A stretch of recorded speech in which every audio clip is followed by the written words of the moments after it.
As irmãs riram quando viram o envelope. Mandaram a feia, achando que seria dispensada na hora. Mas quando o milionário a viu naquele salão e disse 4 palavras que ninguém esperava, o que aconteceu depois calou todas as vozes que um dia tentaram apagar o que ela valia. Apoie o canal, deixando seu like e comentário, e vamos para a nossa história. Beatriz Cunha percebeu que estava atrasada para acordar apenas quando o celular vibrou às 5h29 na beira da cama. 1 minuto antes do alarme que ela nunca precisava, porque seu corpo já tinha aprendido ao longo de anos que o mundo não esperava por quem dormia demais. O apartamento de 42 metros quadrados, em Sapopemba, estava no mesmo silêncio de sempre, o tipo de silêncio que tem peso, que tem textura, que é feito de coisas não ditas e paredes finas demais para guardar segredos. A janela do quarto deixava entrar um fio de luz laranja do poste da rua, e Beatriz ficou deitada por exatos 3 minutos, olhando para a mancha de umidade no canto do teto, que estava ali desde fevereiro passado, e que nenhuma das 3 tinha dinheiro para consertar. 3 minutos era o máximo que ela se permitia antes de levantar. Na cozinha pequena, enquanto a água do café esquentava, ela separava a marmita de Dona Lourdes com os movimentos automáticos de quem fez aquilo centenas de vezes sem precisar pensar. Arroz, feijão temperado com alho e louro, frango desfiado na panela de pressão que ela tinha feito na noite anterior, depois de chegar da padaria com os pés doendo.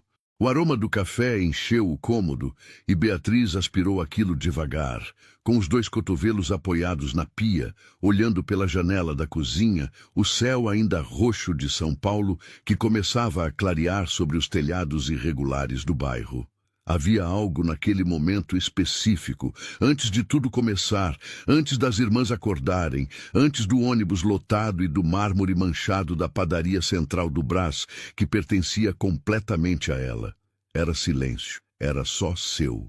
Camila e Fernanda dormiam no quarto do fundo, com as máscaras de gel nos olhos e os potes de creme importado na prateleira que as duas dividiam. Creme que custava 180 $ o frasco e que elas compravam toda vez que tinham dinheiro sobrando, o que acontecia com uma regularidade que Beatriz não conseguia entender, considerando que a parte do aluguel de cada uma estava sempre em atraso, ou quase. Ela não dizia nada. Havia uma economia de energia que Beatriz praticava há anos com as irmãs.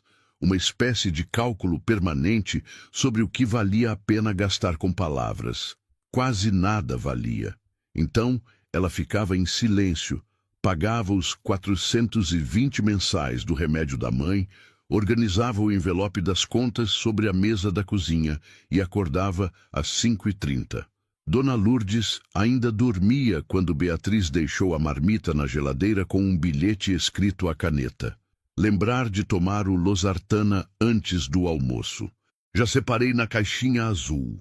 Ela olhou para a mãe por um momento, pela fresta da porta, os cabelos brancos espalhados no travesseiro, a respiração lenta e pesada de quem havia sobrevivido a um AVC em 2022 e ainda carregava os efeitos daquilo no lado esquerdo do corpo, na mobilidade reduzida, no jeito que a mão fechava às vezes involuntariamente sobre o lençol. 2 anos e meio desde aquele domingo de manhã, quando Fernanda gritou do banheiro que a mãe tinha caído. 2 anos e meio que Beatriz carregava aquilo junto com o resto. No ônibus das 6h12, encostada na janela com a bolsa no colo e os fones de ouvido sem música, porque o carregador tinha estragado e ela ainda não tinha comprado outro, Beatriz olhava as ruas de Sapopemba passando, os muros pichados, as bancas de jornal abrindo, os cachorros caminhando pela calçada com aquela autoridade específica dos cachorros de bairro que sabem onde estão. São Paulo acordando. Sempre a mesma coisa e ao mesmo tempo sempre ligeiramente diferente, como se a cidade fizesse questão de mostrar que estava viva, mesmo quando as pessoas dentro dela mal conseguiam sentir o mesmo. Ela tinha 27 anos, Trabalhava na padaria central do Brás há 5 anos, desde os 22, quando saiu do curso técnico de administração sem conseguir emprego na área, e precisou pagar a segunda parcela do tratamento dentário da mãe. Depois virou 3 parcelas, depois virou o remédio mensal, depois virou o aluguel, quando Camila ficou 2 meses sem trabalho, porque, como ela disse, estava se reposicionando profissionalmente. Beatriz nunca soube exatamente o que isso significava. Sabia que significava que ela cobria a diferença. O salário era 1.650 mais 200 reais de vale alimentação. Ela sabia calcular o que cada coisa custava com uma precisão que pessoas com mais dinheiro nunca precisavam desenvolver. 420 de remédio. 340 de seus na conta de luz do mês passado por causa do calor. 180 da consulta da mãe com o cardiologista que o posto de saúde não atendia mais desde que o médico foi embora em setembro. Havia um equilíbrio que ela mantinha como quem anda em corda bamba sem rede, com aquela concentração de quem sabe que não pode olhar para baixo. Foi numa quarta-feira à noite que Fernanda chegou em casa gritando o nome de Camila pelo corredor com o celular na mão. E a voz vibrando de uma empolgação que Beatriz reconheceu imediatamente como o tipo que precede gastos que ela não seria consultada sobre. Rafael Monteiro, fundador da Monteiro Incorporações, 41 anos, 120 milhões de faturamento anual, 340 funcionários. Estava abrindo processo seletivo para assistente executiva pessoal e, por alguma razão que alimentava as teorias românticas de Fernanda, conduziria a seleção final pessoalmente, num coquetel corporativo no edifício Jaraguá, no Centro Histórico, dia 14 de março. Camila apareceu no corredor com a máscara nos olhos ainda e as duas ficaram no corredor inclinadas sobre o celular como se estivessem olhando para algo sagrado. 7.200 dólares mais benefícios. Plano de saúde. Vale refeição. Auxílio transporte. Bônus semestral. Beatriz estava lavando o arroz na pia da cozinha e ouvia tudo sem fazer nenhum ruído, com aquela capacidade que ela tinha desenvolvido ao longo dos anos, de ocupar o menor espaço possível nos momentos em que as irmãs esqueciam que ela estava no mesmo ambiente. Ela não disse nada naquela noite, mas quando as irmãs foram dormir e a casa ficou quieta, Beatriz sentou na beirada da cama e ficou olhando para o teto por um tempo que ela não contou. 7.200 reais. Ela fez o cálculo mentalmente, não porque precisasse, mas porque o número pedia para ser sentido de formas diferentes. Era 4,3 vezes o salário dela. Era o remédio da mãe pago 2 vezes e ainda sobrando. Era o óculos novo que ela usava desde 2021 e que apertava na lateral esquerda da cabeça depois de horas de uso. Era a possibilidade de pagar o plano de saúde da mãe sem cortar outras coisas. Era, acima de tudo, a possibilidade de respirar com um volume de ar diferente do que ela tinha acesso agora. Ela se inscreveu no processo na manhã seguinte, antes das 6 horas, com o celular na penumbra do quarto, enquanto as irmãs ainda dormiam. Não contou para ninguém. Quando Camila encontrou o envelope com o convite sobre a mesa da cozinha, 3 semanas depois, Beatriz estava no banheiro com o chuveiro ligado e não ouviu imediatamente o que foi dito. Ouviu a risada primeiro. O tipo de risada que tem volume calculado para ser ouvida, que não é espontânea, que tem uma intenção que vai além da diversão. Saiu do banheiro com a toalha ainda na cabeça e encontrou Fernanda segurando o envelope entre 2 dedos, com a expressão de quem achara algo simultaneamente ridículo e divertido. "Você se inscreveu?" Camila disse, sem conseguir conter o sorriso que ia além do que ela tentava controlar. "Você vai assim?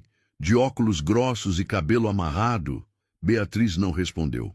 Pegou o envelope da mão de Fernanda com uma calma que vinha de um lugar muito abaixo da raiva, mais perto do cansaço de ter que gastar energia reagindo ao que as irmãs achavam engraçado há anos. "Manda a feia", disse Fernanda, já rindo de verdade agora, o tipo de riso que preenche o cômodo. "Ele vai dispensar na hora." Beatriz guardou as palavras como quem guarda uma faca, sem reação visível, sem resposta, sem o tremer de lábios que ela não permitia acontecer perto delas. Mas sentiu o corte, preciso e limpo, do jeito que cortes daquele tipo sempre eram. Não era novidade. Era a forma específica que a humilhação tinha dentro de casa, que é diferente da humilhação de fora, porque dentro de casa você não pode ir embora. Passou os dias seguintes preparando o que tinha. A blusa azul marinho que comprou 2 anos atrás para uma entrevista de emprego que não deu em nada. Lavada, passada a ferro 3 vezes, até que as marcas de dobra desaparecessem completamente. A saia preta que usava para ir à missa com a mãe, nas datas que Dona Lourdes conseguia sair de casa. O escarpão preto com o bico fino que apertava o dedo mindinho depois de 2 horas e que ela sabia que apertaria a noite toda. Mas era o único sapato de salto que tinha. Os óculos de armação fina, que eram os mesmos de 2021, com um leve risco no canto direito da lente que ela havia tentado remover com pasta de dente e não tinha conseguido. Ela não foi ao salão de beleza. Não tinha dinheiro para isso e não ia tirar de outro lugar. Lavou o cabelo, secou naturalmente, passou um produto que Fernanda tinha deixado na prateleira do banheiro depois de reclamar que o cheiro era forte demais. Não era roubo. Era economia de recursos num sistema que não era justo com ninguém que tentava funcionar dentro dele.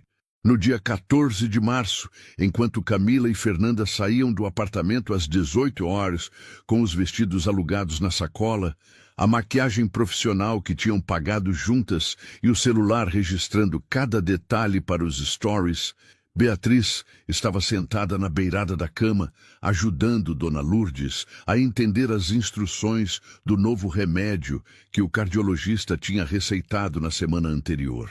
"Você não vai sair?"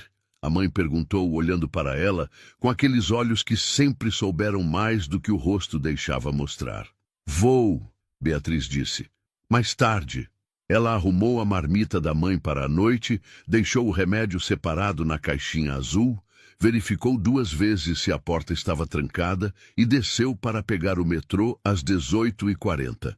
O edifício Jaraguá ficava na Praça Antônio Prado, no centro histórico, a 15 minutos de metrô da estação Sé. Beatriz conhecia aquela região da cidade pelo som antes de chegar. O murmúrio grave do centro, que era diferente de qualquer outro barulho de São Paulo, mais denso, mais antigo, com camadas de cidade embaixo de mais camadas de cidade. Subiu a rua com o escarpão, fazendo o clique preciso no calçamento de pedra portuguesa, e sentiu o frio de março que a cidade soltava quando o sol desaparecia, aquele frio úmido que entrava pelo casaco como se soubesse onde você era mais fraco. O salão no 3º andar do edifício Jaraguá tinha 400 metros quadrados, com vista para o vale do Anhangabaú, as luzes da cidade espalhadas abaixo, como uma constelação deitada. Os prédios do centro iluminados contra o céu índigo daquela noite. Havia champanhe em taças finas, sobre bandejas carregadas por garçons de colete, tábuas de frios e queijos sobre mesas cobertas com toalhas brancas, e o tipo de iluminação dourada e calculada que faz todo mundo parecer ligeiramente mais bonito e ligeiramente mais seguro do que realmente é. Havia 23 candidatas no salão quando Beatriz chegou às 19h em ponto, tendo calculado o tempo de metrô com precisão suficiente para não chegar tarde e sem margem para chegar cedo o bastante para sentir o constrangimento de esperar sozinha num ambiente que não era feito para ela. Camila e Fernanda já estavam lá, e ela as viu da entrada antes que elas a vissem, as duas com os vestidos alugados e os cabelos presos em penteados que custaram tempo e dinheiro, misturadas ao grupo de candidatas que conversavam em duplas e trios com aquela tensão específica de quem está sendo avaliada, mas precisa parecer que não está sendo. Rafael Monteiro chegou às 19h15. Beatriz o viu entrar antes de qualquer outra coisa. Não porque chamasse atenção da forma que ela esperava de um homem com 120 milhões de faturamento, mas pelo contrário, porque ele entrou sem o tipo de presença performática que costumava acompanhar pessoas com poder naquele nível.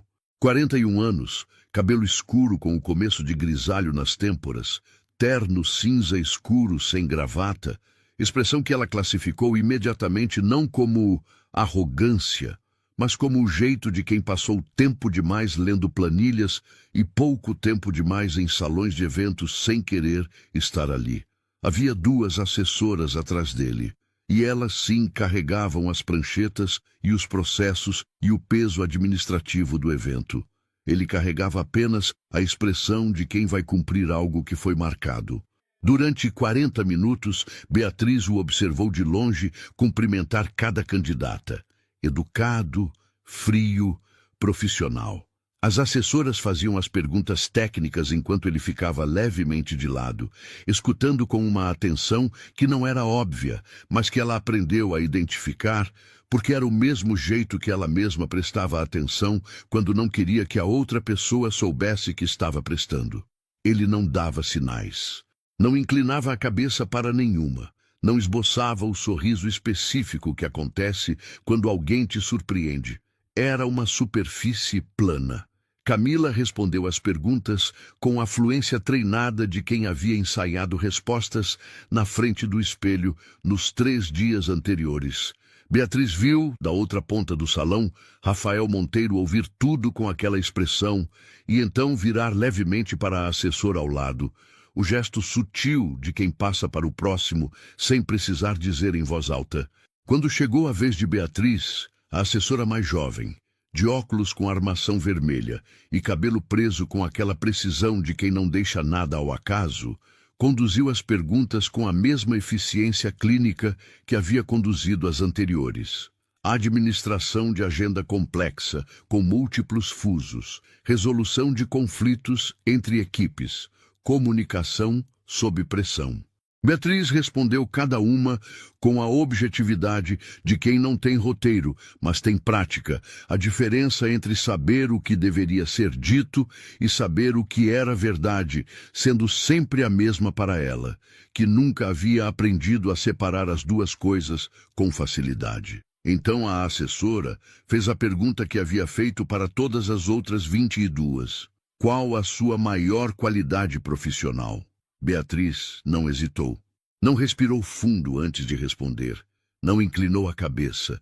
Não formulou a resposta com o tom cuidadoso de quem quer soar modesta e competente ao mesmo tempo. Disse, com a voz do mesmo volume que usava para dar troco na padaria: eu apareço. O silêncio que veio depois teve textura diferente dos silêncios anteriores. A assessora de óculos vermelhos piscou uma vez, o tipo de pisco involuntário que acontece quando o que você ouviu não se encaixou no espaço que você tinha preparado para receber. E Rafael Monteiro, que havia passado 40 minutos como uma superfície plana, parou. Não foi um movimento dramático.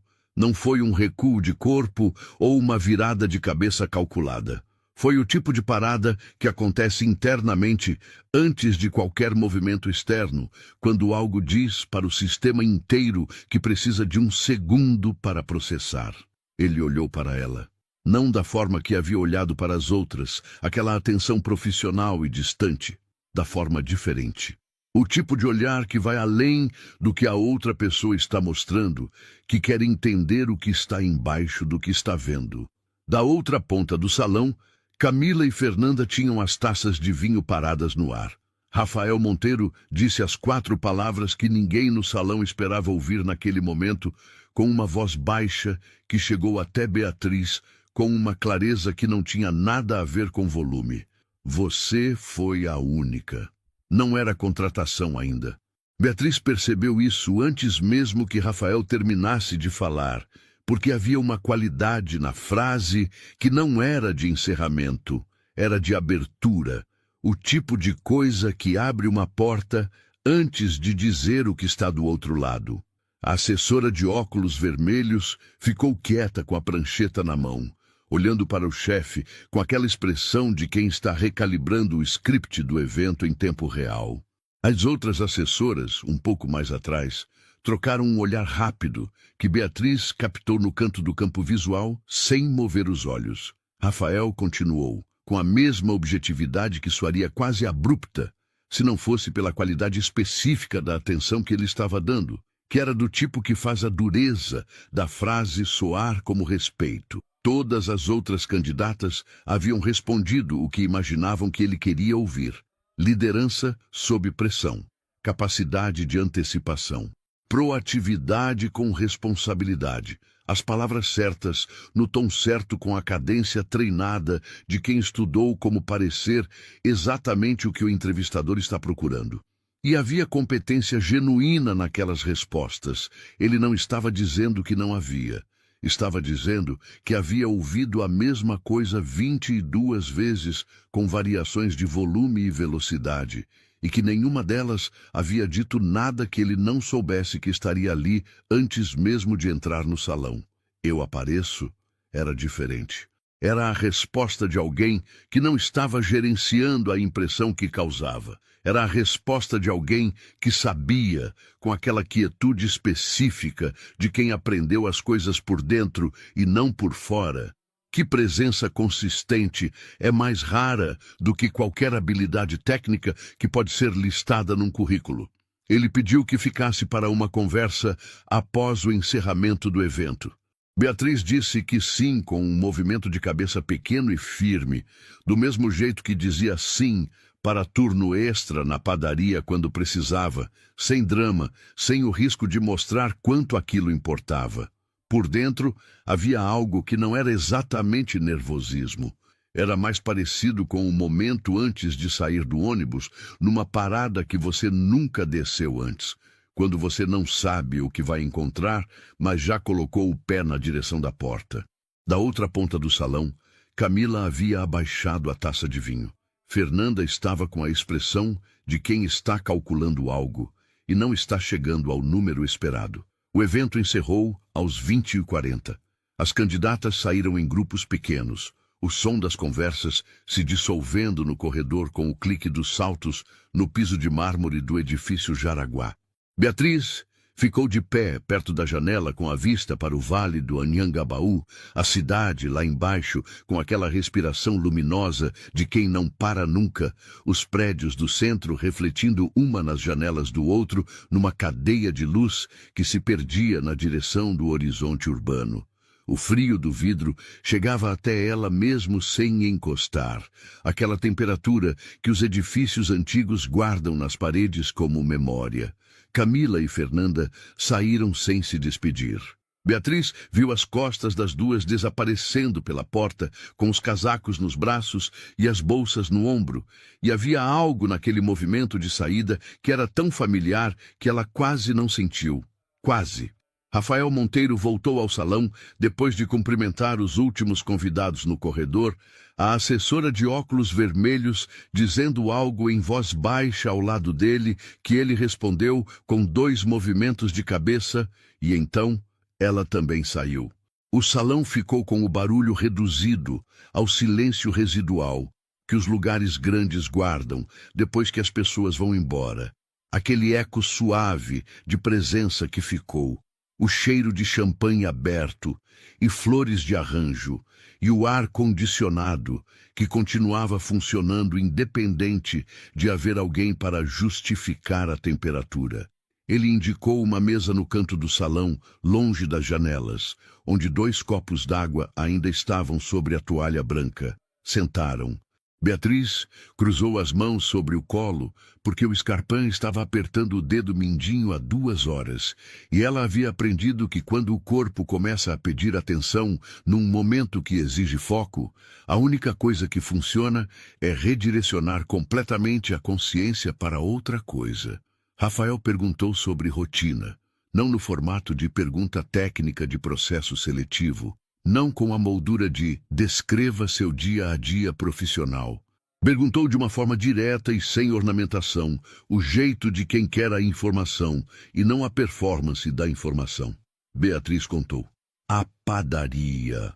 O turno das 7h às 16h. O tipo de demanda que uma atendente de padaria com bom trânsito tem que gerenciar, que não é diferente em natureza, só em escala, da demanda de uma assistente executiva, porque nos dois casos o que você está fazendo é manter um sistema funcionando enquanto absorve as falhas que o sistema não quer reconhecer como falhas. Ela contou à mãe.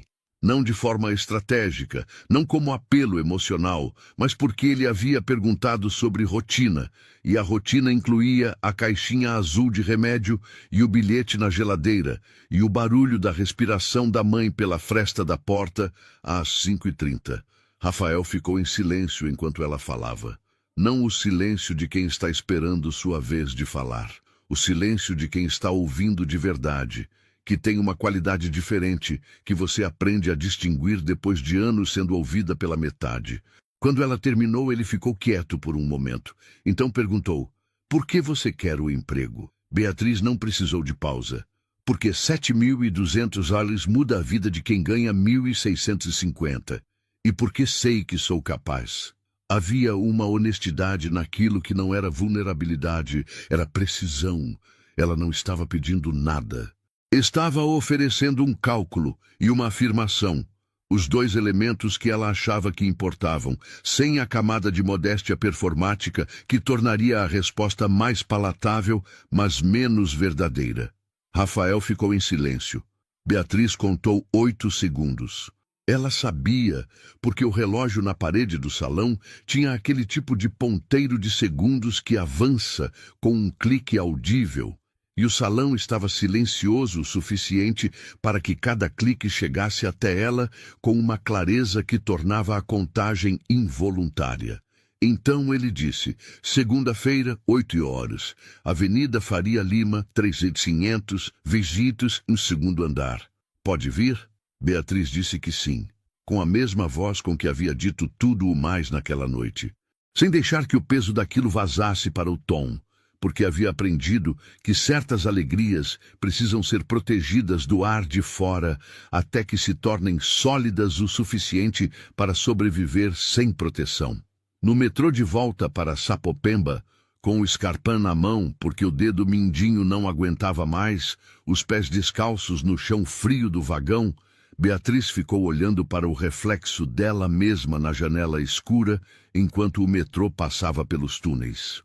A mulher no vidro tinha os óculos riscados de 2021 e o cabelo que havia se soltado do preso ao longo da noite e a blusa azul marinho que precisaria ser lavada e passada de novo se houvesse uma próxima ocasião. Ela ficou olhando para aquela mulher por um tempo razoável, sem o tipo de análise crítica que as irmãs teriam feito e sem o tipo de aprovação forçada que substitui a análise quando você não quer ver o que está vendo. Apenas olhou, como quem verifica se algo ainda está lá. Estava. Na segunda-feira de manhã, Beatriz saiu do apartamento de Sapopemba às 6h45 com a mesma blusa azul marinho, a saia preta e os óculos riscados, tendo deixado a marmita da mãe na geladeira e o remédio na caixinha azul e um bilhete diferente dos outros. Hoje começo às 8h num lugar novo, te ligo no intervalo. Dona Lourdes não acordou para se despedir e Beatriz não acordou ela para isso, porque a mãe precisava do sono mais do que precisava do gesto. O escritório da Monteiro Incorporações, no Beverly 2º andar da Faria Lima, era inteiramente branco e envidraçado, o tipo de ambiente que usa a ausência de cor como declaração de poder, onde cada superfície reflete o exterior, e o exterior de lá em cima é a cidade inteira espalhada até onde a vista alcança. Beatriz saiu do elevador às 7h58, 2 minutos antes do horário, e ficou por um momento na recepção, absorvendo aquele espaço com a mesma atenção que havia aprendido a dar a lugares novos, inventariando saídas e posições e o nome da recepcionista no crachá antes que ela abrisse a boca para perguntar o nome de quem chegava. A recepcionista se chamava Priscila. Tinha unhas compridas de gel cor de bordô e um sorriso profissional do tipo que não chega aos olhos, mas também não é hostil. Beatriz se apresentou com o sobrenome completo e o horário marcado, E Priscila a conduziu pela área de trabalho em direção à mesa que seria dela, uma estação no corredor de vidro entre duas salas de reunião, com vista parcial para a sala de Rafael Monteiro, cuja porta estava aberta, e de dentro vinha o som abafado de uma ligação. A mesa da assistente anterior tinha ainda as marcas de onde havia estado um porta-retrato e 2 adesivos removidos da lateral do monitor, que deixaram um resíduo levemente mais escuro que o branco ao redor. Beatriz passou o dedo por aquilo uma vez, inventariando, e então ligou o computador. Rafael saiu da ligação às 8h12 e veio em direção à mesa dela, sem aquela hesitação de quem não sabe se o outro se estabeleceu o suficiente para ser interrompido. Era o escritório dele. A hesitação não fazia parte do script. Reunião com a construtora Vieira às 10h. Os arquivos estão na pasta compartilhada, acesso já foi configurado. Minha agenda fica aqui. Ele indicou o sistema na tela. E aqui. Indicou o caderno de couro preto sobre a mesa. E aqui, tocou a própria cabeça com 2 dedos, nessa ordem de prioridade. Quando há conflito entre as 3 versões, me perguntar antes de resolver por conta própria. Beatriz anotou. À mão, num caderno que havia comprado na papelaria da esquina de casa antes de sair, porque o acesso ao sistema era uma coisa e o ato físico de escrever era outra, e ela havia aprendido que o segundo fixava o primeiro, de uma forma que a tela sozinha não conseguia. Alguma dúvida? Ele perguntou. Ainda não, ela disse. Ele voltou para a sala. Os primeiros dias tinham a textura específica de quando você está aprendendo um lugar, não apenas fisicamente, mas em todas as dimensões invisíveis que um lugar tem. As hierarquias não declaradas entre as equipes, os horários reais de chegada e saída contra os horários registrados, quem tomava decisão de verdade nas reuniões e quem apenas falava mais alto, onde ficava o café bom e onde ficava o café que as pessoas bebiam porque era o que tinha. Beatriz chegava 15 minutos antes todos os dias. Anotava tudo à mão antes de digitar. Nunca deixou um e-mail sem resposta por mais de 2 horas, incluindo os que chegavam às 19h, quando ela já estava no metrô de volta para Sapopemba, e respondia do celular com aquela conexão instável que o metrô paulistano oferecia entre uma estação e outra. Rafael era exigente da forma que certas pessoas exigentes são, não com crueldade, mas com precisão, o que é, em alguns aspectos, mais difícil de gerir, porque não há onde se esconder atrás de uma reação emocional quando o que você está recebendo é simplesmente a exatidão do que não foi feito bem. Ele não elogiava. Notava quando algo estava certo do jeito que um arquiteto nota quando uma linha está onde deveria estar, sem cerimônia, seguindo em frente. Beatriz aprendeu a ler aquilo como linguagem, a entender que a ausência de correção era forma de aprovação naquele sistema, e que sistema era esse depois de uma semana de observação. Havia uma reunião numa quarta-feira, na 3ª semana, quando um problema de agenda criou uma sobreposição com 3 compromissos simultâneos que a assistente anterior havia deixado acumulando desde o mês anterior sem resolver. O tipo de conflito que vira bola de neve, porque ninguém quer fazer a ligação difícil para o cliente que vai ter que ser remarcado, especialmente quando esse cliente é um investidor com temperamento documentado e agenda própria rígida. Beatriz mapeou os 3 compromissos, identificou qual podia ser movido com menor custo de relacionamento, redigiu os e-mails de remarcação com as justificativas corretas e os horários alternativos já verificados, e resolveu em 20 minutos o que havia ficado em aberto por semanas. Rafael passou pela mesa dela no fim do expediente daquele dia, sem parar. Disse de costas, com a voz no tom normal de quem está continuando a caminhar. Bom trabalho. Beatriz ficou olhando para as costas dele desaparecendo pelo corredor e sentiu aquilo mais do que deveria. Ela sabia que sentia mais do que deveria, da mesma forma que sabia que o fato de saber não mudava o que estava sentindo. Havia algo naquele elogio específico, vindo daquele lugar específico, de alguém que não os distribuía, que tinha um peso diferente de qualquer coisa que as irmãs dissessem ou não dissessem em todos os anos que ela havia passado, acordando às 5h30 no apartamento de Sapopemba. Não era vaidade, era reconhecimento. Ela percebeu que não era a mesma coisa apenas quando sentiu a diferença entre os dois no peito. Aquela distinção física que o corpo faz antes que a mente consiga nomear. As semanas foram se acumulando com aquela velocidade específica do tempo, quando você está genuinamente ocupada com algo que importa. A cidade passava pela janela do Veg, o segundo andar, com a perspectiva diferente que a altura dá.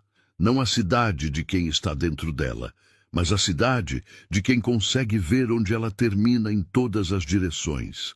Beatriz trazia a marmita todos os dias numa bolsa térmica que a mãe havia ganhado de brinde numa farmácia anos atrás e que ainda vedava bem.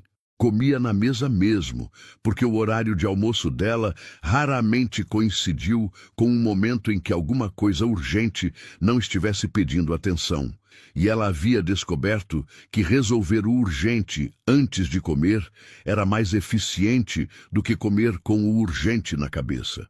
O restaurante corporativo no terceiro andar tinha pratos do dia que custavam entre 58 e 72 aires e um cardápio de à la carte que começava em 45 aires. A equipe da Monteiro tinha uma mesa de preferência e almoçava em grupo às 12h30, com aquela socialização de escritório que é ao mesmo tempo obrigatória e opcional, dependendo do quanto você quer investir na versão não profissional dos relacionamentos profissionais. Beatriz havia ido uma vez na primeira semana, pedido o mais barato, feito as contas na cabeça enquanto conversava sobre o projeto residencial no Tatuapé e nunca mais voltou. Não havia dissimulação suficiente no mundo para esconder que 58 lares era um terço do que ela gastava por dia em tudo o mais somado. Foi numa quinta-feira, na quinta semana, que Rafael chegou à mesa dela às 13h15 com uma expressão que não era exatamente surpresa, mas era a versão mais próxima que o rosto dele chegava daquilo.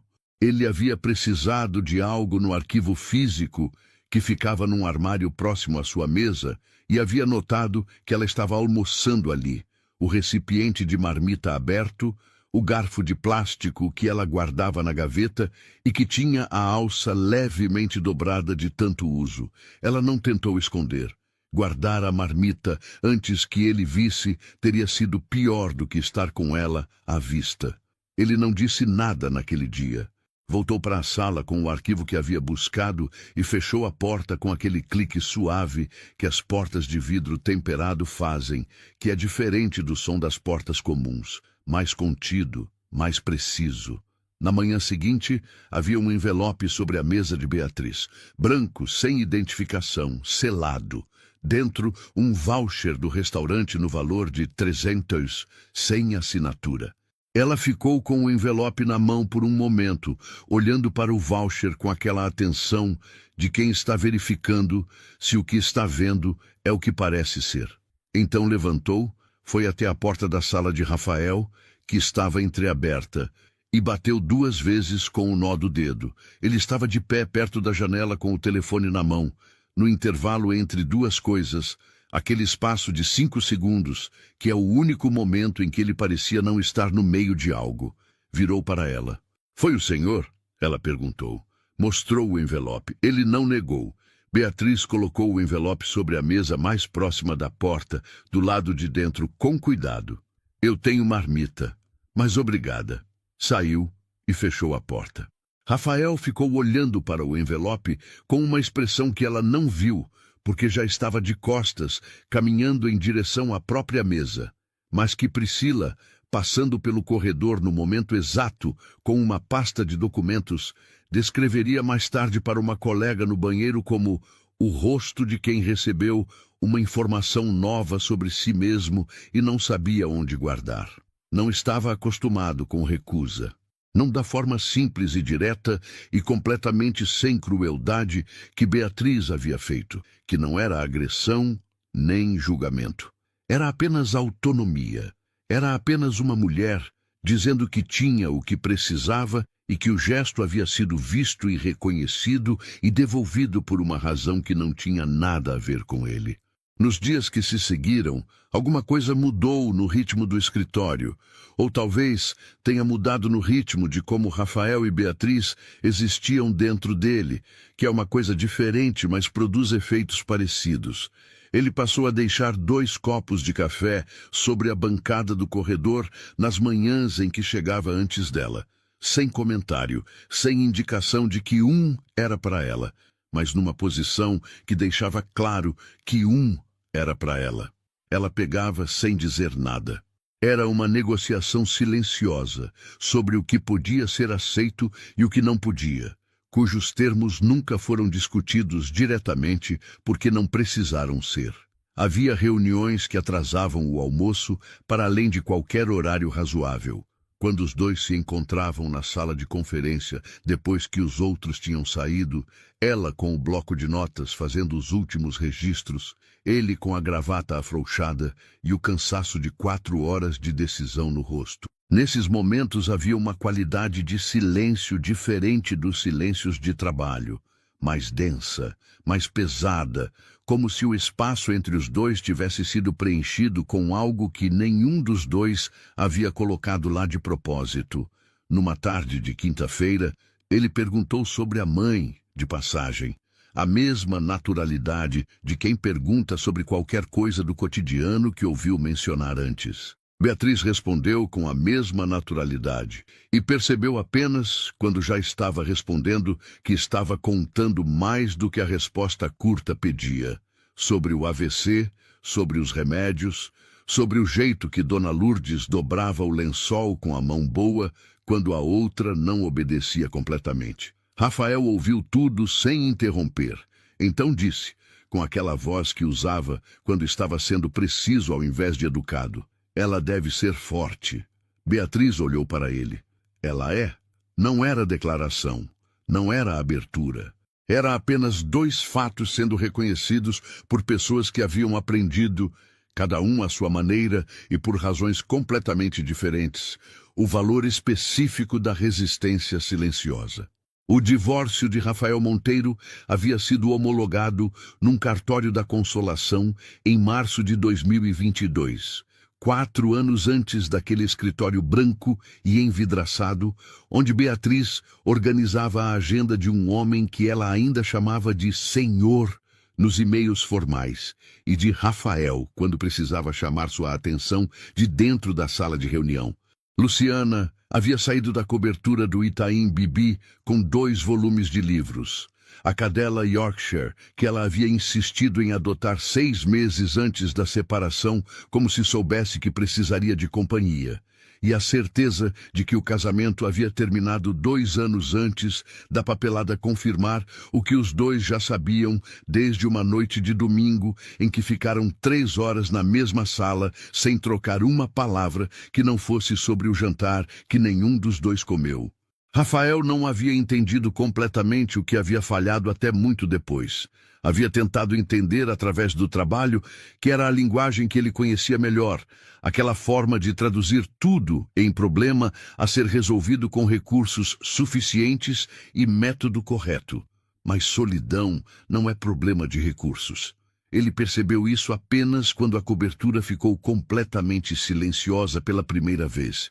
E o silêncio não tinha a qualidade de descanso que ele havia imaginado que teria. Era apenas vazio.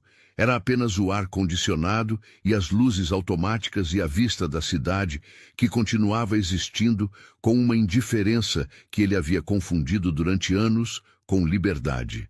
4 anos depois, o vazio havia se normalizado da forma que vazios se normalizam quando você para de tentar preenchê-los e começa simplesmente a funcionar ao redor deles. Havia reuniões e resultados, e a empresa que havia crescido de 40 milhões para 120 milhões em 7 anos com uma trajetória que os perfis de negócios descreviam como disciplina e visão, e que Rafael sabia, com a honestidade que reservava para as 2 da manhã, quando não havia mais ninguém para administrar a impressão, era principalmente o resultado de não ter mais nada além do trabalho para onde olhar. Ele percebeu que algo havia mudado no escritório da Faria Lima numa manhã de segunda-feira da 7ª semana, quando chegou às 7h20 e a mesa de Beatriz já estava ocupada, o computador ligado, o caderno aberto com anotações feitas com aquela letra pequena e precisa que ela usava. E havia na estação de trabalho dela uma ordem que não era a ordem estéril do escritório, mas a ordem de alguém que havia tornado aquele espaço seu. Uma planta pequena, num copo de vidro na beirada, post-its de cores, diferentes no monitor com um sistema que levou ele 2 dias para decifrar, um elástico vermelho, no punho do lado direito do teclado, por alguma razão que ele nunca perguntou. Não era que o escritório tivesse ficado diferente, era que a presença dela havia se tornado parte da textura do lugar, de uma forma que ele só notou quando imaginou, por um segundo, como seria chegar e a mesa estar vazia. E o pensamento teve um peso que não estava proporcional ao que o pensamento deveria ter. Havia um evento naquela semana, jantar com investidores no Spot, nos Jardins, numa quinta-feira. Rafael havia mencionado para Beatriz durante o briefing de agenda como parte da lista de compromissos que ela precisava saber para gerenciar os dias ao redor.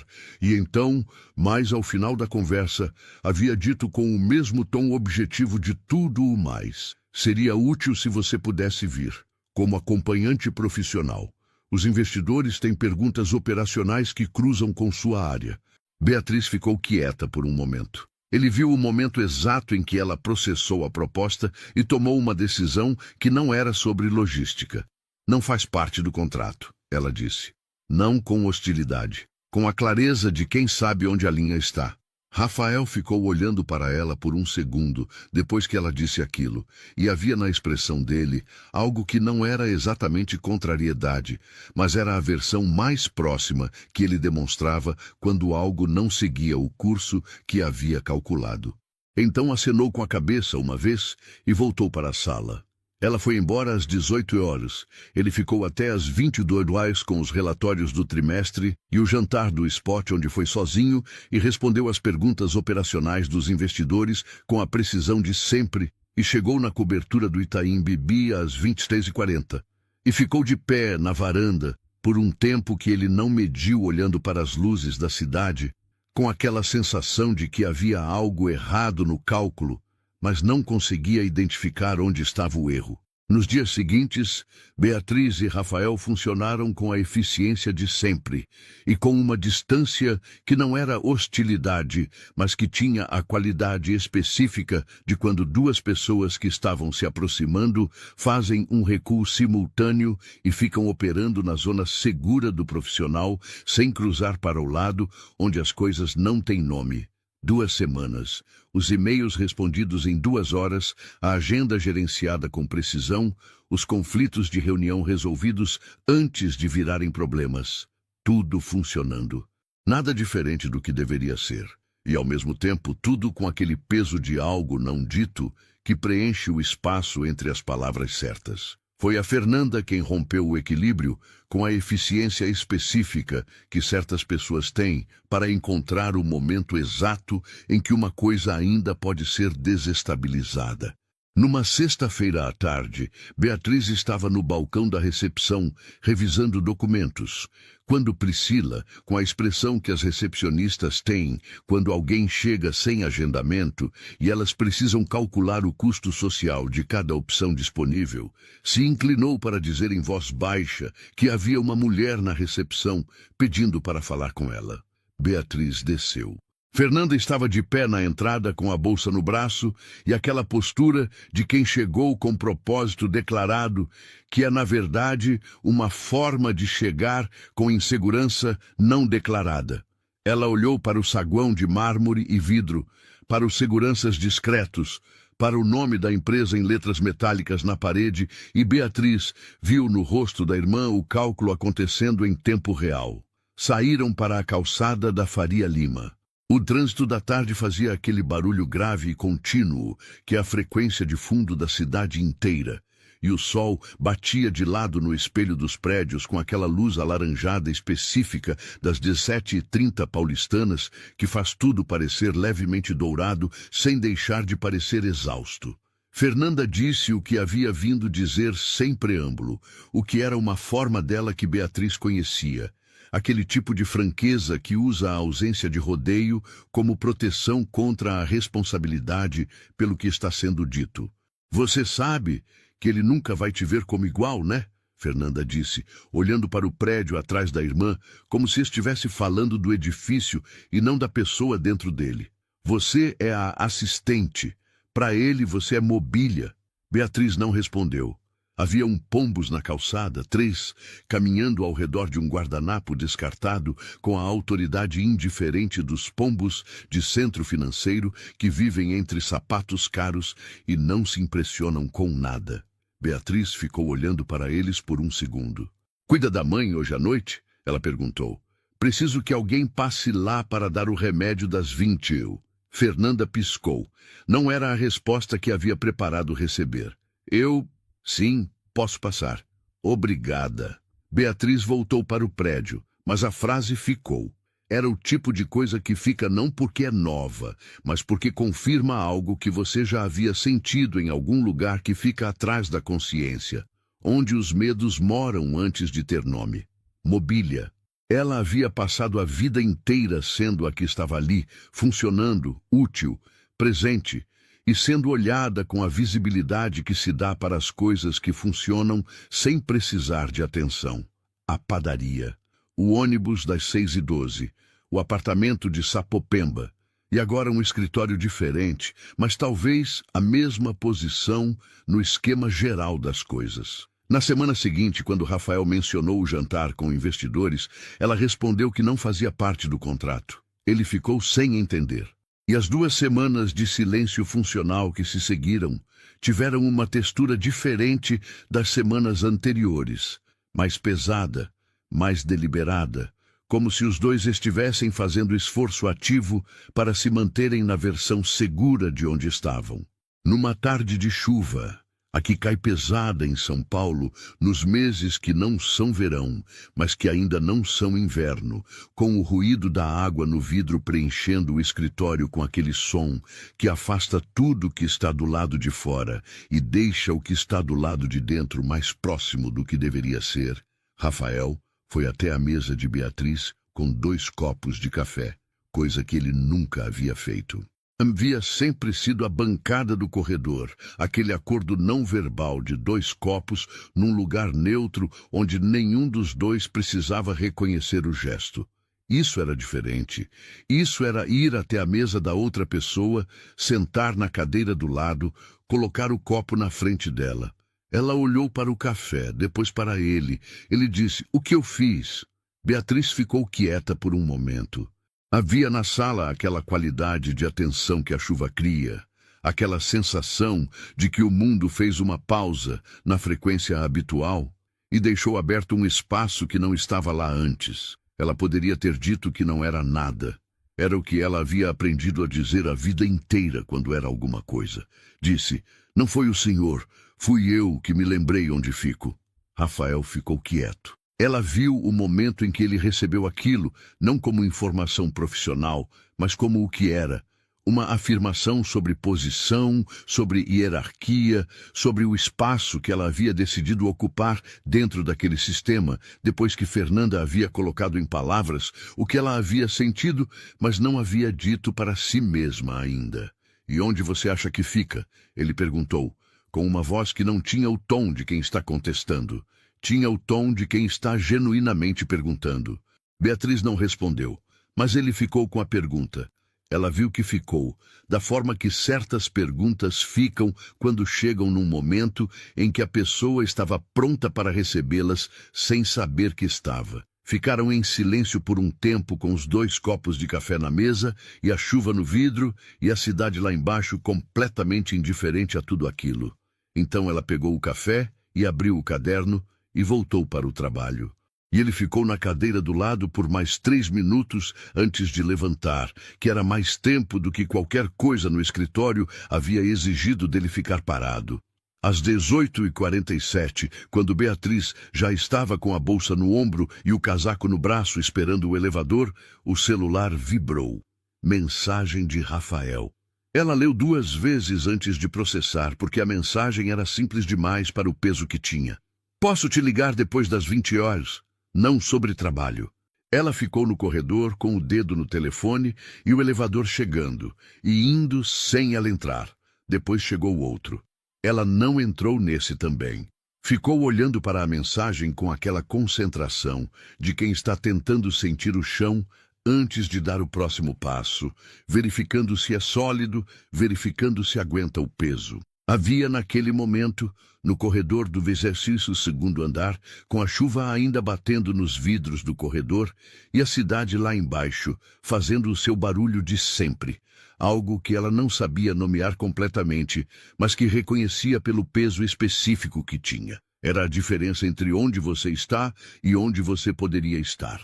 Era a distância entre o que você aprendeu a esperar e o que estava sendo oferecido. Era o medo de que aceitar fosse mais arriscado do que recusar, porque recusar você já sabia como fazer. Ficou 12 minutos olhando para a tela. Depois respondeu: pode. Esperou o próximo elevador. Entrou. Desceu os 22 andares, com o coração fazendo aquela coisa que ele faz quando você tomou uma decisão e ainda não sabe se foi a decisão certa, que não é exatamente medo e não é exatamente esperança, mas tem um pouco dos dois misturados, de uma forma que o corpo não sabe classificar, mas sente com uma precisão absoluta. Do lado de fora, a Faria Lima estava molhada e barulhenta e completamente alheia. São Paulo não parava para ninguém. Beatriz levantou a gola do casaco contra o vento úmido e caminhou em direção à estação do metrô com aquela velocidade que ela tinha. Aquele passo que não era pressa, mas era determinação. O passo de quem sabe para onde está indo mesmo quando não sabe completamente o que vai encontrar ao chegar. Às 20h17, o telefone tocou. Ela atendeu no segundo toque, sentada na beirada da cama em Sapopemba, com os pés descalços, no chão frio, e a voz de Dona Lourdes vindo do quarto ao lado, com o som do noticiário que a mãe assistia todas as noites antes de dormir. Ele disse: obrigado por atender. Ela disse: o senhor disse que não era sobre trabalho. Não é. Uma pausa. Eu queria perguntar se você está bem. Beatriz ficou em silêncio por um momento. Era uma pergunta simples. Era o tipo de pergunta que as pessoas fazem 200 vezes por semana sem querer saber a resposta. Mas havia naquele momento específico, naquela voz específica, através daquele telefone com a tela trincada no canto que ela nunca tinha dinheiro para consertar, uma qualidade diferente. Era a pergunta de alguém que queria saber a resposta. Estou, ela disse. E então, porque era verdade e porque havia algo naquele espaço que a fazia não querer usar apenas as palavras mínimas. Estou melhor do que estava. Ele ficou quieto por um momento que ela não contou desta vez. Eu também, ele disse. Ficaram na linha por mais 40 minutos, com Dona Lourdes adormentando ao som do noticiário do quarto ao lado e São Paulo fazendo seu barulho eterno lá fora, falando sobre coisas que não tinham nada a ver com agenda ou reunião ou decisão corporativa. Sobre a cidade, sobre as partes dela que cada um conhecia e as partes que nunca havia visitado. Sobre o que você aprende de um lugar quando o atravessa de baixo para cima e não de cima para baixo. Rafael disse que nunca havia andado de metrô na vida adulta. Beatriz disse que nunca havia estado num andar acima do 10º de nenhum prédio antes da Faria Lima. Os dois ficaram em silêncio por um momento depois disso, não com constrangimento, mas com o tipo de reconhecimento que acontece quando você percebe que está falando com alguém que viveu uma versão completamente diferente da mesma cidade que você acha que conhece. Antes de desligar, ele disse: "A pergunta que você não respondeu, onde você acha que fica?" Ela ficou quieta. "Você não precisa responder agora," ele disse. "Eu só queria que soubesse que perguntei de verdade." Ela desligou às 21h03 e ficou por um tempo com o telefone na mão, olhando para nada específico, deixando o silêncio do apartamento ter o tamanho que tinha, sem tentar preenchê-lo com pensamento. Camila estava fora. Fernanda havia passado para dar o remédio da mãe e já tinha ido embora. Era só ela, e Dona Lourdes dormindo, e a cidade lá fora. Pela primeira vez em muito tempo, o silêncio tinha uma qualidade diferente. Não era vazio, era espaço. Os meses seguintes foram construídos em camadas finas, do tipo que você não percebe enquanto estão sendo depositadas, mas que, olhando para trás, formam algo com espessura e peso que não estava lá antes. Não havia declaração, não havia nome para o que estava acontecendo, e nenhum dos dois fez o movimento de nomear, porque havia uma sabedoria compartilhada e não discutida de que certas coisas nomeadas antes do tempo viram outra coisa, perdem a qualidade específica que tinham quando ainda eram apenas o que eram. Rafael passou a levar café para a mesa dela sem fazer cerimônia. Ela passou a deixar um post-it na agenda quando havia uma reunião que ele estava evitando subconscientemente, não dizendo que estava evitando, apenas reorganizando a semana de uma forma que criava espaço para o que precisava ser feito sem que ele precisasse admitir que havia precisado do empurrão. Era uma linguagem. Eles a desenvolveram sem discutir a gramática. Havia uma tarde numa sexta-feira em que uma reunião com fornecedores atrasou tanto que, quando terminou, eram 19h30 e o escritório estava vazio e eles dois estavam na sala de conferência com os restos de uma apresentação ainda na tela e 2 copos de água que já estavam temperatura ambiente há horas. Rafael disse que havia um japonês bom a 2 quadras. Ela disse que tinha marmita na bolsa. Ele disse que sabia. Ela disse que ia comer a marmita mesmo assim. Ele disse que podia comer do lado de fora enquanto ela comia a marmita. Ela ficou olhando para ele por um momento, com aquela expressão que tinha quando estava calculando se havia uma pegadinha em algo que parecia simples. Não havia. Comeram na pracinha na esquina da Faria Lima com a Juscelino Kubitschek.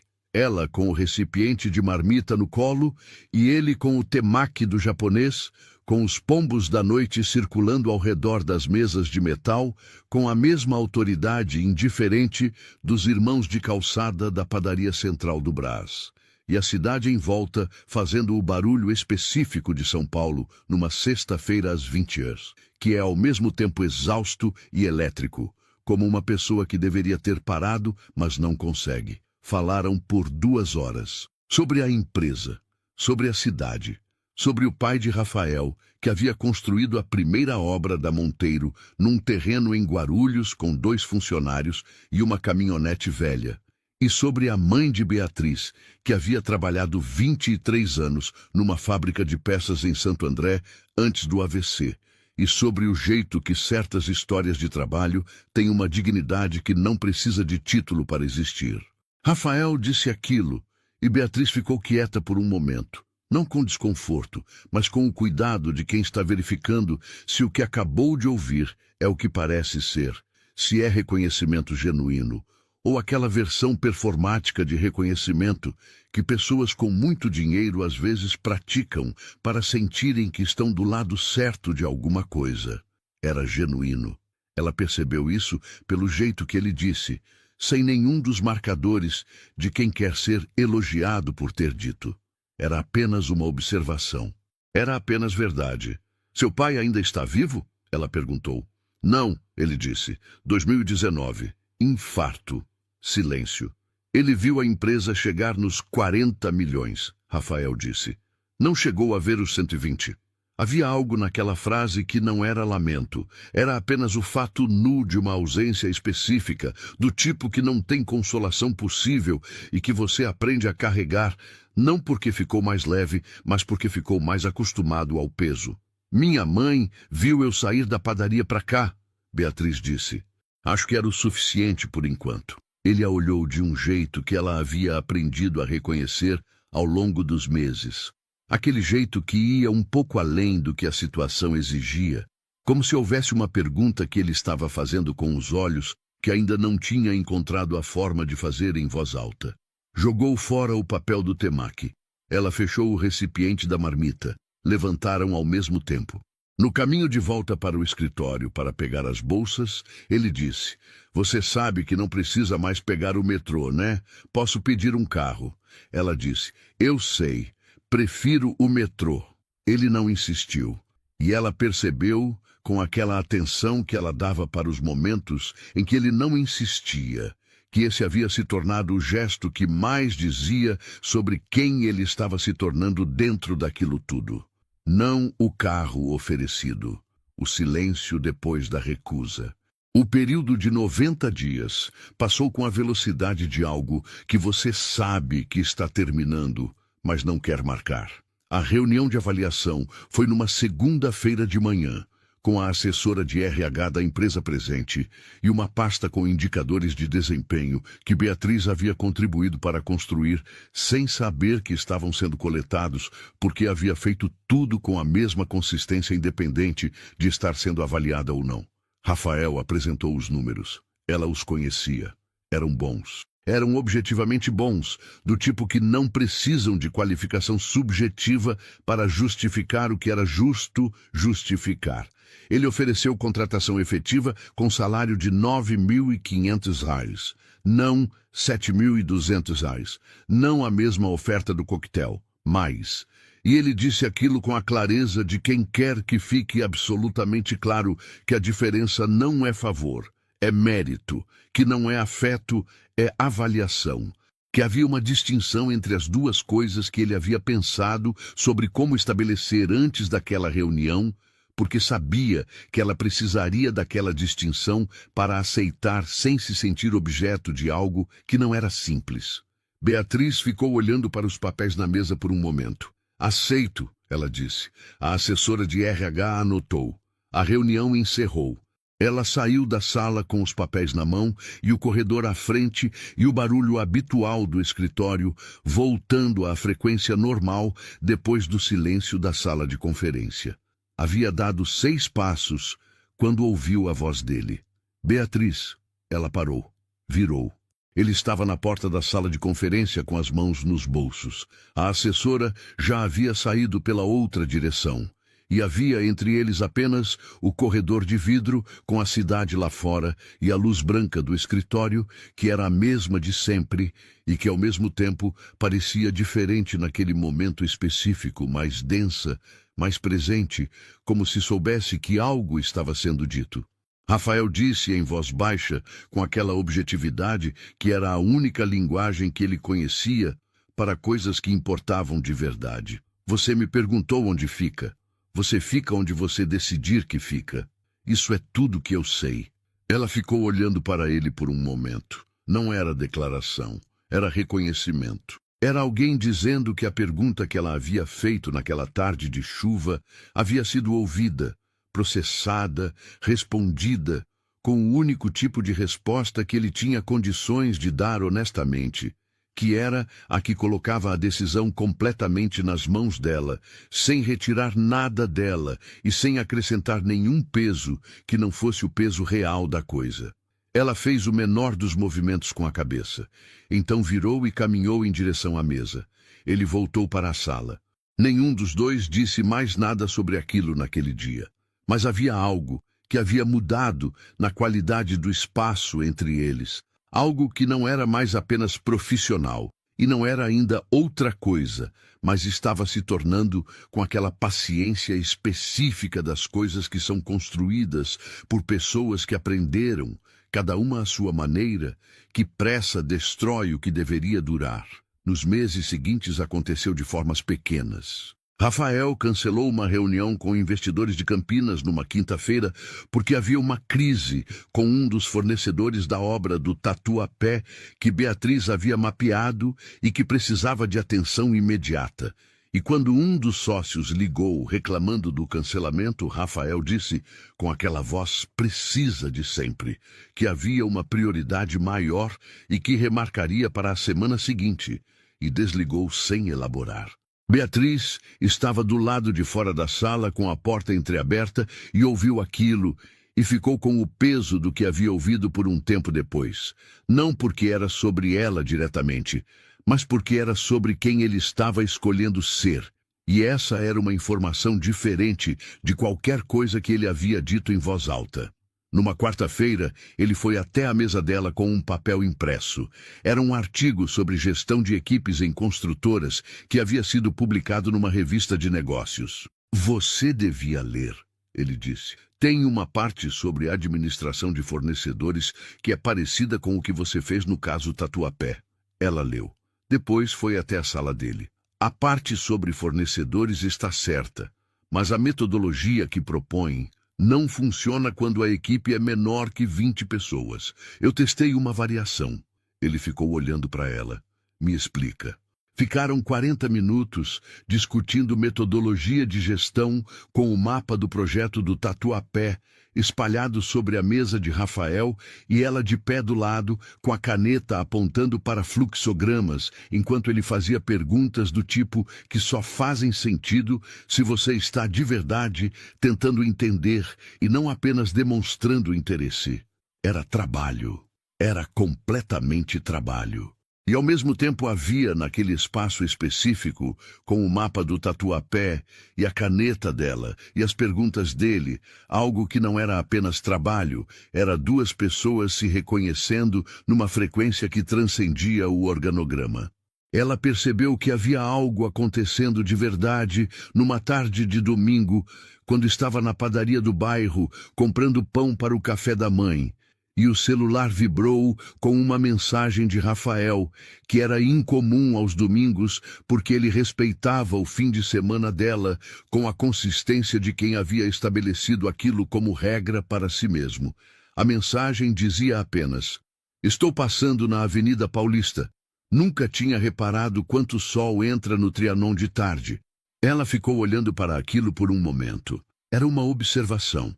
Era Rafael Monteiro, 41 anos, fundador de construtora com 120 milhões de faturamento, mandando mensagem no domingo à tarde para dizer que havia reparado no sol num parque público. Ela respondeu: o melhor é às 16h30. As árvores antigas filtram a luz de um jeito diferente. Ele respondeu: você já foi? Toda vez que tem um domingo livre. Uma pausa de 3 minutos. Então, posso ir da próxima vez?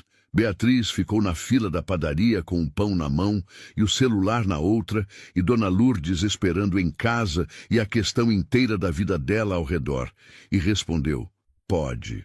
No domingo seguinte, encontraram-se na entrada do Parque Trianon às 16h15.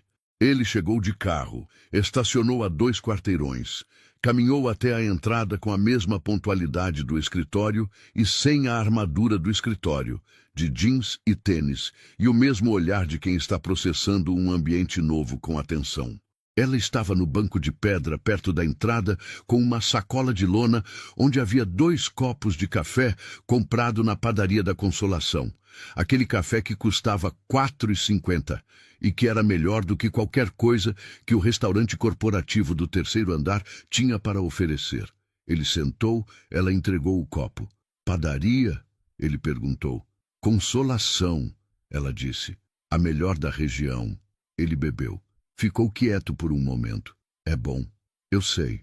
Ficaram no parque por 1h40 minutos. Andaram pelos caminhos de terra batida, sob as árvores centenárias, que Rafael havia passado décadas vendo da janela do escritório sem nunca ter entrado para ver de dentro. A cidade continuava ao redor, com o barulho da Paulista vazando pelas grades.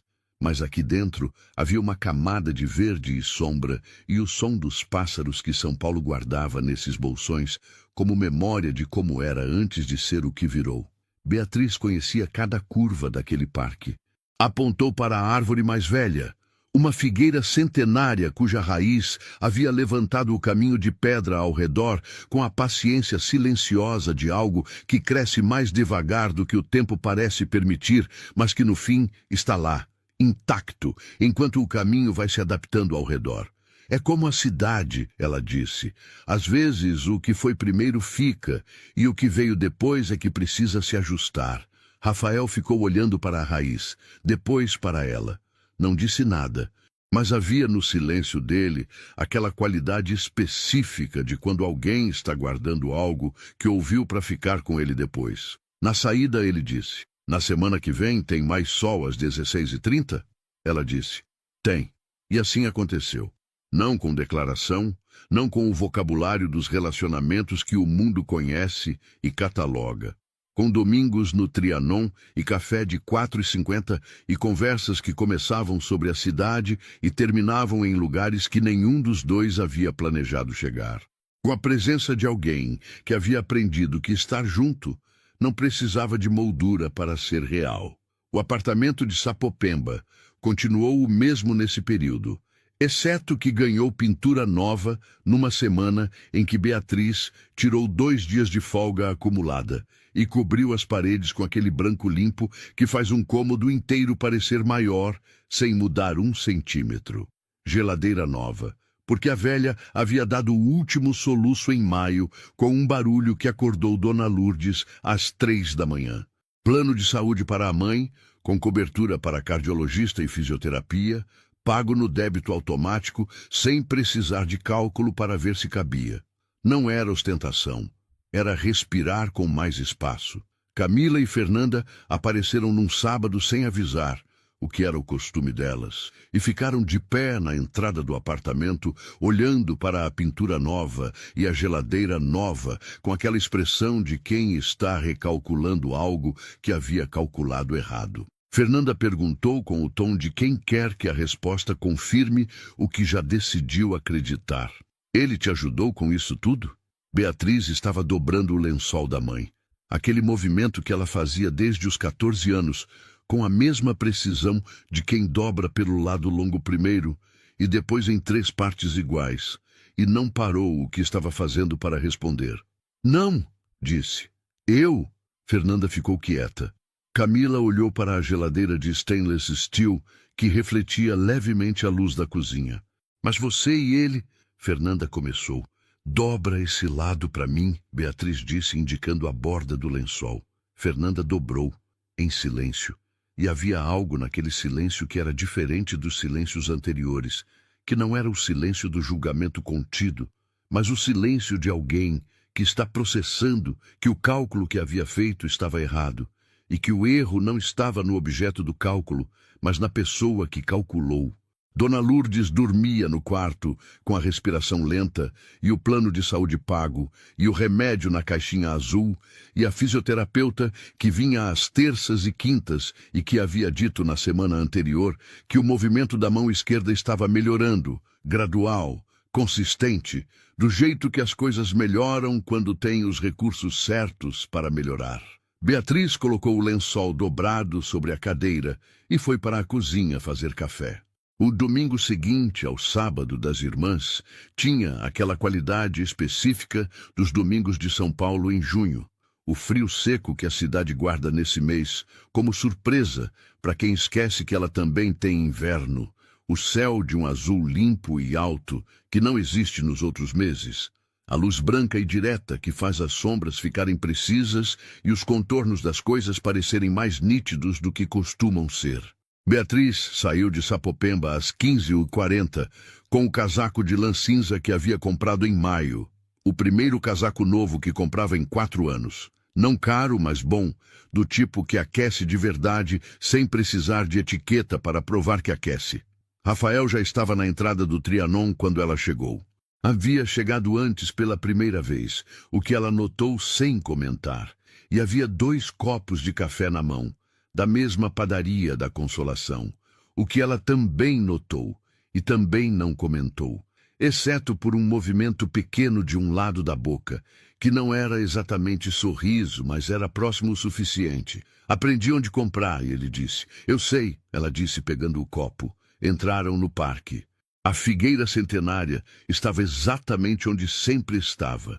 As raízes levantando o caminho de pedra com aquela insistência silenciosa de coisa que cresce mais devagar do que o tempo parece permitir. Havia crianças correndo num dos caminhos mais largos. 3 meninos, com idades diferentes, perseguindo uma bola com aquela energia específica de quem ainda não aprendeu que o corpo cansa. E um cachorro amarelo de raça indefinida que havia decidido que a bola era também sua responsabilidade e não parava de interceptar as jogadas com uma seriedade cômica que fez Beatriz rir de verdade. Aquele riso que vem antes que você decida se vai rir. O tipo que é involuntário e, por isso, é o mais real. Rafael ficou olhando para ela rindo. Ela percebeu o olhar. Não fingiu que não percebeu. O que foi? Ela perguntou. Nada, ele disse. E então, porque havia aprendido ao longo de meses que com ela as respostas incompletas custavam mais do que as completas. Eu não ouço você rir muito. Ela considerou aquilo. Não tenho costume. Deveria ter mais. Ela bebeu o café. Está trabalhando nisso. Caminharam pelo caminho que dava para o mirante interno, aquela elevação suave dentro do parque de onde você consegue ver simultaneamente as copas das árvores e os prédios ao redor, a cidade e o que resistiu à cidade num mesmo plano de visão, a natureza e o concreto negociando o espaço com aquela tensão permanente que é a condição fundamental de São Paulo. Rafael ficou de pé ali por um tempo mais longo do que costumava ficar em qualquer lugar, olhando para aquela justa posição com a mesma atenção que dava para maquetes de projetos, aquele olhar de arquiteto que decompõe o que vê em partes e depois tenta entender como as partes conversam. Você acha que a cidade vai engolir isso aqui um dia? Ele perguntou. Beatriz olhou para as árvores, depois para os prédios, depois para as árvores de novo. A figueira tem mais de 100 anos, ela disse. Os prédios ao redor dela já foram outros prédios. Ela ficou. Rafael ficou quieto por um momento. Resiliência vegetal. Ou teimosia, ela disse, dependendo do ponto de vista. Ele a olhou de lado com aquele olhar. Ela fingiu que estava olhando para as copas das árvores. Haviam passado 40 minutos quando ele disse, sem preparação, sem o tipo de construção que as pessoas fazem quando vão dizer algo que importa e que por isso precisam de moldura. Eu não sabia que faltava isso. Ela esperou. Isso, ele disse, com um gesto que não apontava para nada específico e, ao mesmo tempo, apontava para tudo ao redor. O parque, o café, as crianças com a bola, o cachorro amarelo que havia desistido da partida e estava agora deitado na sombra com a língua para fora. A cidade inteira ao redor deles dois, parada num domingo de junho. Não sabia que faltava ter um lugar que não fosse trabalho, uma pessoa que não fosse reunião. Beatriz ficou em silêncio por um momento. O frio de junho entrava pelo casaco, nas partes que o casaco não cobria, o pescoço, os pulsos, e havia naquele frio específico uma presença que era quase confortável, o tipo de desconforto que te lembra que você tem corpo. Eu sabia que faltava, ela disse. Só não achava que era para mim ter.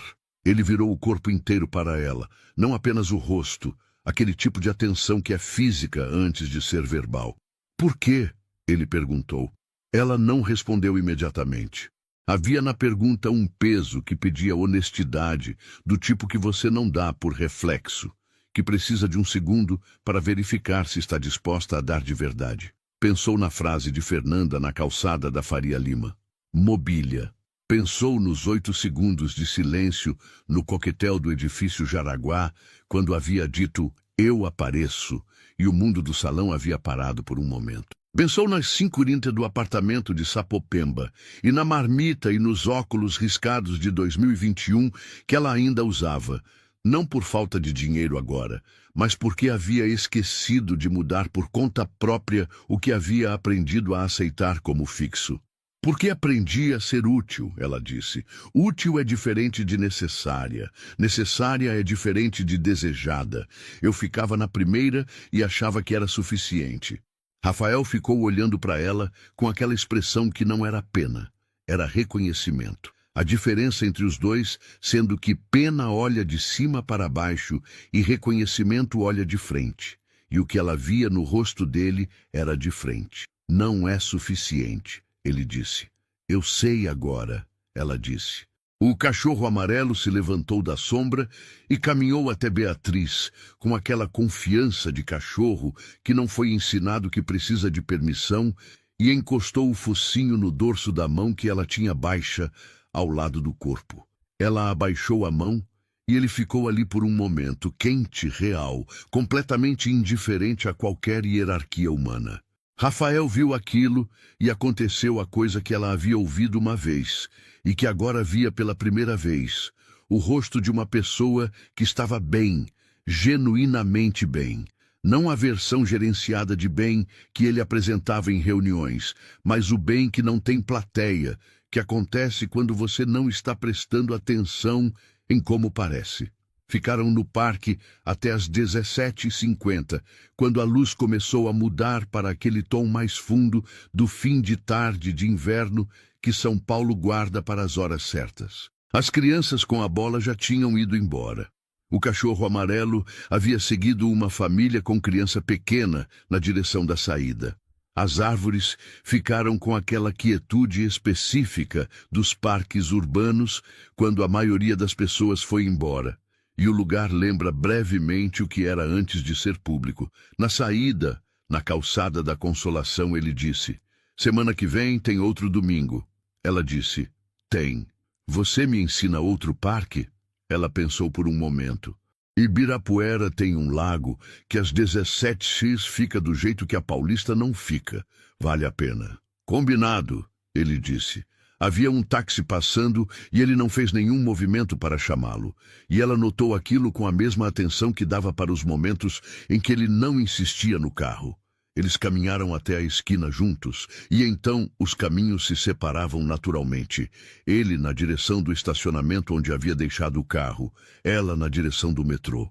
E antes de virar na esquina, ele disse, sem virar completamente, apenas com o rosto de perfil contra o céu azul escuro de junho: "Obrigado pelo café," ela disse. Era 4h50. "Eu sei," ele disse. Era tudo. Ela ficou na esquina, depois que ele virou, e desapareceu, com o vento frio de junho no rosto, e a cidade fazendo seu barulho eterno ao redor, e o metrô a 3 minutos de caminhada. Havia algo que ela estava sentindo que não conseguia colocar em uma palavra só. Não era felicidade no sentido amplo e genérico. Era algo mais específico, mais localizado, como quando você carregou algo pesado por muito tempo e de repente coloca no chão e sente o alívio não apenas nos braços, mas em todo o corpo de uma vez. Era leveza. Era a versão real de leveza, não a versão que você pratica fingindo que as coisas pesam menos do que pesam. Era o peso real das coisas sendo real, e ainda assim haver espaço para respirar. Caminhou para o metrô com as mãos no bolso do casaco cinza e o café 4,50 que havia terminado lá atrás, ainda com gosto na memória, e os óculos de grau que agora ela decidiu naquele momento específico, sem grande cerimônia, ia marcar consulta para trocar na semana seguinte. Não porque os velhos fossem problema, porque às vezes você para de trocar coisas não porque não pode, mas porque parou de achar que merece coisas novas, e perceber isso é o primeiro passo para parar de ser essa pessoa. Nos meses que se seguiram, Rafael e Beatriz construíram o que construíram da única forma que fazia sentido para ambos, que era devagar, sem pressa, com aquela atenção mútua de pessoas que haviam aprendido, por caminhos completamente diferentes, que as coisas feitas depressa demais geralmente precisam ser desfeitas. Ela não se mudou para o Itaim Bibi. Ele não fez nenhum movimento grandioso de declaração pública. O que havia entre eles Era construído de domingos em parques e conversas de telefone depois das 20 horas e da presença consistente, dia após dia, de alguém que aparecia sem precisar ser lembrado de que estava ali. Havia uma tarde em que Rafael chegou ao escritório com um arquivo de projeto novo, uma obra residencial em Sapopemba, e colocou sobre a mesa de Beatriz sem comentário. Ela olhou para o endereço. Era a 4 quadras do apartamento onde havia acordado às 5h30 por anos. Ele estava ao lado da mesa esperando que ela dissesse alguma coisa. É uma boa localização, ela disse com a voz profissional de sempre. O acesso ao metrô valoriza o metro quadrado e a demanda residencial na região cresceu desde 2023. Eu sei, ele disse. Foi você que me apresentou os dados no relatório de setembro. Ela olhou para ele. Havia no rosto dele aquela coisa, aquela qualidade de quando ele está dizendo mais do que as palavras estão dizendo, e ela havia aprendido a ler aquilo com uma precisão que levou meses para desenvolver. Vai ser uma boa obra, ela disse. Vai, ele disse, e voltou para a sala.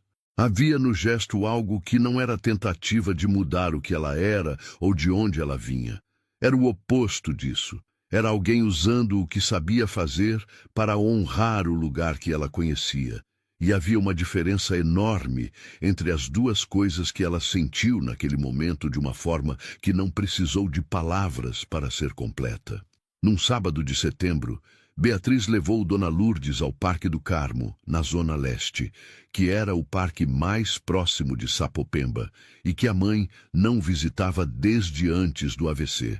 A fisioterapeuta havia dito que o movimento estava bom o suficiente para uma caminhada curta em terreno plano. Beatriz levou a cadeira de rodas por precaução, mas Dona Lourdes caminhou quase todo o trajeto com a bengala, devagar, com aquela determinação específica que Beatriz havia herdado sem saber exatamente quando. Sentaram num banco de frente para o lago. Havia patos. Dona Lourdes ficou olhando para eles com a expressão serena de quem chegou num lugar que não exige nada. Você parece diferente, a mãe disse sem olhar para ela. Beatriz olhou para os patos. Diferente como? Menos pesada, Dona Lourdes disse. E então, com aquela precisão de quem observou a filha por 27 anos sem sempre ter as palavras. Você parou de andar encurvada. Beatriz não respondeu imediatamente. Sentiu aquilo no peito, não com dor, com o tipo de reconhecimento que só a mãe consegue dar, que chega de um lugar que nenhuma outra pessoa tem acesso porque nenhuma outra pessoa esteve lá desde o começo. Estou bem, mãe, ela disse. Eu sei, Dona Lourdes disse. É diferente de estar.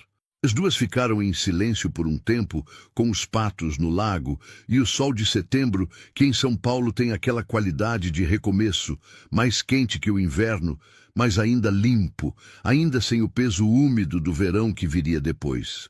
A cidade ao redor do parque fazia seu barulho, mas aqui dentro havia aquela bolsa de quietude que os parques guardam, aquela memória de antes. Beatriz pensou nas 4 palavras ditas no coquetel do edifício Jaraguá. Você foi a única. E percebeu ali, naquele banco, com a mãe ao lado e os patos na água e o sol de setembro no rosto, que as 4 palavras não eram a história. Eram a abertura para a história. Eram o momento em que alguém viu o que sempre havia estado lá e simplesmente disse em voz alta. A história era tudo o que ela havia feito com aquilo depois. A história era a marmita devolvida e o metrô escolhido, e o café de 4,50 e os óculos novos marcados, e a pintura do apartamento e o plano de saúde da mãe e os domingos no Trianon, e a frase dita numa tarde de chuva que colocou a decisão de volta nos seus próprios braços, onde sempre havia pertencido. A história era ela, Beatriz Cunha, 27 anos, aprendendo que ocupar espaço não era arrogância, era responsabilidade, que merecer não era presunção, era apenas verdade, que aparecer todos os dias sem pedir permissão para existir tinha sido sempre mais do que suficiente. Era tudo. Dona Lourdes colocou a mão boa sobre a mão da filha, aquele gesto simples de mão sobre mão que não precisa de palavra porque a palavra viria depois, ou não viria, e não faria diferença porque o gesto já havia dito o que precisava ser dito. Beatriz deixou a mão ficar. O sol aquecia o banco de pedra, os patos atravessavam o lago com aquela calma de quem não sabe que existe outra velocidade. São Paulo respirava ao redor com o seu barulho imenso e indiferente e eterno. E ali, naquele parque na Zona Leste, na cidade que havia sido o cenário de todo aquele cansaço e de toda aquela reconstrução, Beatriz percebeu que riqueza verdadeira não era o salário que havia triplicado, não era o escritório branco no 22º andar, não era o homem que havia aprendido a chegar antes e comprar o café certo. Era isso. Era a mão da mãe. Era a bengala encostada no banco. Era o sol de setembro. Era saber, com uma certeza que não precisava de confirmação externa para existir, que você chegou onde estava sempre indo, não porque alguém disse 4 palavras que mudaram tudo, mas porque você foi a única que nunca parou de aparecer. E isso era mais do que suficiente. Era tudo. Era sempre ter sido tudo.